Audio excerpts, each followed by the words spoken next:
এসে নারায়ে তাকবীর বলে এসে হচ্ছে অ্যাটাক করছে। ওই জামাতের লোকেরা হচ্ছে অবৈধভাবে রাতের বেলা হচ্ছে ভোটের জন্য আপনার বাড়ি বাড়ি গিয়ে টাকা দিয়ে ভোট কিনতেছে। সেটা আমার বাবা জানতে পারছে, সেটার প্রতিবাদ করতে গেছে। সেটার প্রতিবাদ করার জন্য গেছে। আমরা পুলিশকেও ফোন দিছি যে আসেন নিয়ে যান, কিন্তু পুলিশ আসার কয়েক সেকেন্ড পরেই আমাদের বাড়িতে হামলা হয়। আমাদের গ্রামের কিছু লোক ছিল, হেলাল, বেলাল, তারপর জলিল, তারপর হচ্ছে আরো অনেক লোক ছিল। আমরা ওইভাবে করতে পারি নাই কারণ আমাদের খুব মারধর অবস্থা। আমার আব্বুক তো একদম অবস্থা খারাপ করে ফেলে দিছে। আমার আম্মুকে মারছে, আমার চাচাকে মারছে, আর আমাদের বাড়ি ঘর তো ভেঙে একদম অবস্থা খারাপ করে ফেলে দিছে। পুলিশ ওখানে ছিল। আমরা তো এটা ভাবছিলাম যে পুলিশ আছে, পুলিশ আমাদেরকে ট্যাকল দিবে, আমাদেরকে দেখবে, কিন্তু পুলিশ কিচ্ছু করলো না। পুলিশ ওখান থেকে সাইডে সরে গেল। আমরা কি বলবো, আর কোনো কিছু বলার কোনো ইয়েই নাই। প্রশাসনের জন্য জনগণ করে, কিন্তু প্রশাসনে যদি কোনো কিছু না করে, সাইডে যে সরে যায়, তাহলে আমাদের আসলে কোনো কিছুই বলার আর নাই। পুলিশেরা তো আসে, আসামি কি বলে, ভাই বেলাল ভাই আপনার কিছু হয়েছে, ওরা আরো আসামির সেবা করতে আসছে। এরকম আক্রমণ কোনোদিন জন্মেও আমি দেখিনি।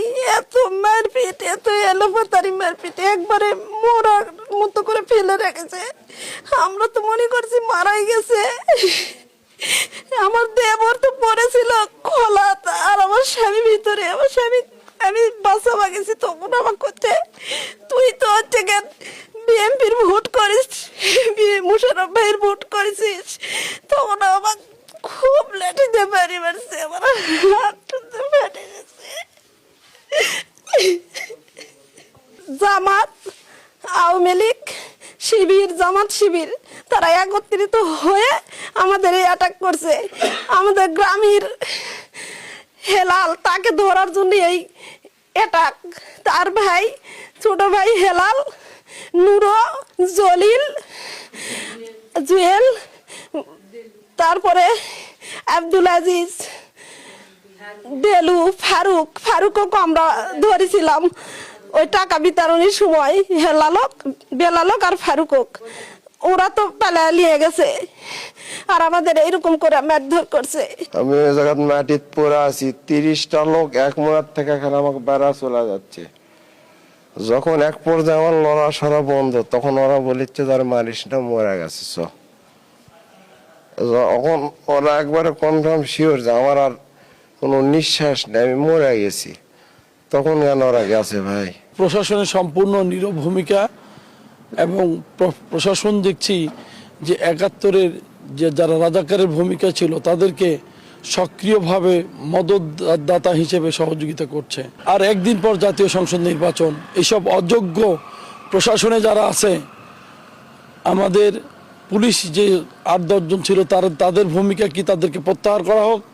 সেই সঙ্গে ওসি সহ পুরা স্টাফ নির্বাচনের সাথে এরা থাকলে আমাদের নির্বাচন অবাধ সুষ্ঠু হবে না। টাকা ছিটিয়ে ধরা পড়েছে, তাদেরকে জড়তা বেঁধে রাখার চেষ্টা করেছে, হাতে নাতে ধরা পড়ে। চোরের মায়ের বড় গলা। বাংলাদেশে সে থাকেইনি, বাংলাদেশের পরিবেশও বোঝেনি, এলাকাও চেনে না, কিন্তু এখন ওই যে তাদের সঙ্গে এনসিপি এবং এই মুক্তিযোদ্ধার বিপক্ষে দল হিসেবে তারা সারা বাংলাদেশের মানুষ তাদেরকে চেনে। তারা বাংলাদেশে ত্রাস সৃষ্টি করে, মব সৃষ্টি করে নির্বাচনকে বানচালের চেষ্টা করছে, মানুষের ভিতরে ভীতি সঞ্চার করছে।